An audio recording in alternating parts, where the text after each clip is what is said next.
जंगल ही छोड़ दूंगी। मैं किसी और जंगल में चली जाऊंगी। जो मेरी बच्ची के भाग्य में होगा मिल जाएगा, परंतु हम अब इस जंगल में नहीं रहेंगे। चिड़िया, मैं आपको नहीं रोकूंगा, जैसे आपकी इच्छा। फिर ऐसे वो माँ बेटी अपना जंगल छोड़कर दूसरे जंगल चल देती हैं। वो चिड़िया बहुत दुखी थी, उसका मन रो रहा था, परंतु वो अपने जंगल में रहती तो कैसे। वो सब भूल जाना चाहती थी, वो दूर चली जाना चाहती थी। उठे जी, अभी तक सोए हुए हैं, चलो आज नदी पर जाएं। उसी जगह यहाँ हमारी पहली मुलाकात हुई थी। मैंने जब आपको पहली बार देखा था तो ही दिल में सोच लिया था, जैसे भी हो पहला पति तो मेरा मर गया है और अब मैं दूसरी शादी करूँगी तो आपसे ही करूँगी। बातें बहुत करती हो तुम। मैंने कभी बात दिल पर नहीं ली। पति मर गया, मैं फिर भी दुखी नहीं हुई और देखा फिर से नया पति मिल गया। और अगर मैं मर गया तो फिर से नया मिल जाएगा। मजाक कर रही हूँ बाबा, अब चलो, मुझे नदी पर जाना है। फिर गुड़िया का पापा गीता चिड़िया के साथ नदी पर चला जाता है। वो खामोश होकर बैठ जाता है। उसने अपनी बेटी और पत्नी को घर से निकाल तो दिया था, परंतु वो दोनों उसके दिल से नहीं निकल रही थीं। गुड़िया उसे बार बार याद आ रही थी। वो इतना बुरा न था, वो बहक गया था और वो सब कर चुका था जो तो कोई बुरे से बुरा पक्षी भी नहीं करता।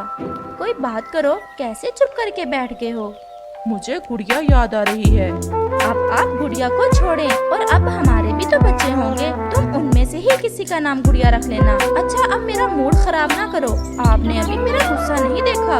आप गुस्सा भी कर लेती हो? बताऊंगी किसी दिन। दूसरी तरफ रानू चिड़िया अपनी बहन के पास चली जाती है। मैंने कभी सोचा भी ना था कि आकाश भी ऐसा कर सकता है।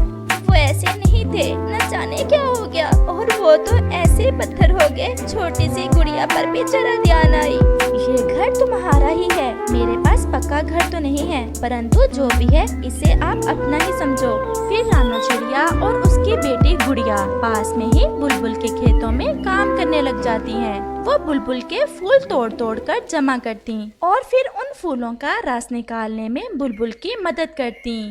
ऐसे ही दिन और रात गुजरते गए। गुड़िया भी अब थोड़ा बड़ी हो गई थी और गुड़िया और उसकी मम्मा ने अपना पक्का घर भी बना लिया था। मम्मा, क्या पापा मुझे याद करते होंगे? हाँ मेरी बच्ची, आपके पापा बुरे नहीं थे, वो ऐसे नहीं थे, मैंने तो जिंदगी गुजारी उनके साथ। मम्मा, पापा ने आधी रात को हमें घर से निकाल दिया, ये भी ना सोचा कि रात के समय हम कहाँ जाएंगी। और मम्मा, आपने कभी पापा को बुरा नहीं कहा, आप हमेशा ऐसे ही कहती हो कि वो बहक गए हैं।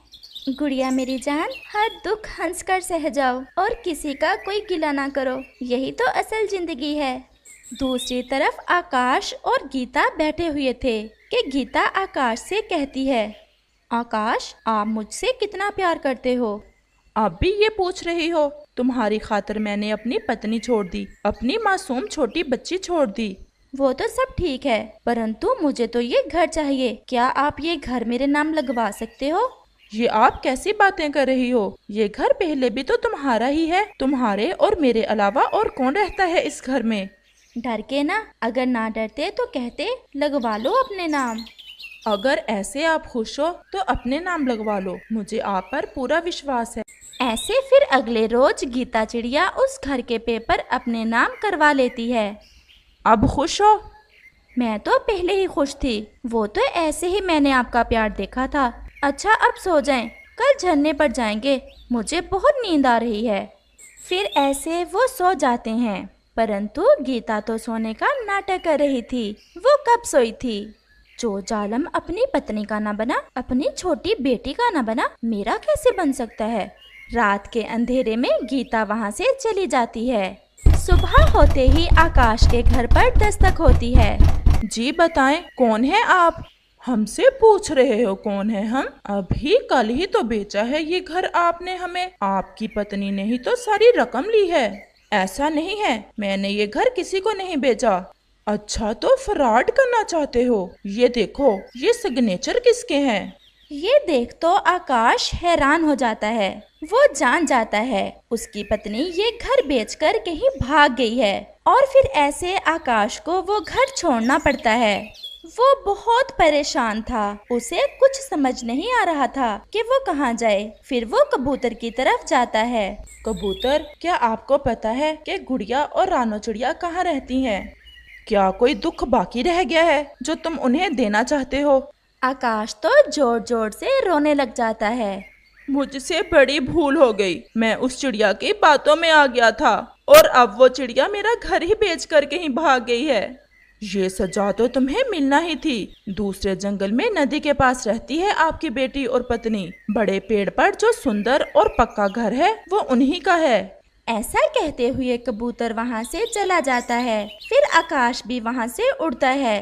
वो बहुत बेचैन था। अब तो उसकी आंखें खुल गई थीं। उसे अपनी बेटी की बातें याद आ रही थीं। फिर ऐसे उड़ते उड़ते वो दूसरे जंगल पहुँच जाता है।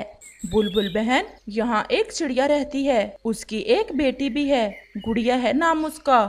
अच्छा अच्छा, रानो चिड़िया, वो सामने है उसका घर। वो मेरे साथ ही फूलों से रस निकालने का काम करती है। वो दस्तक देता है। मम्मा, बाहर कोई है? आप आगे। आप बहुत देर से आए। हम कितना रोए, कितना तड़पे, कितना इंतजार किया।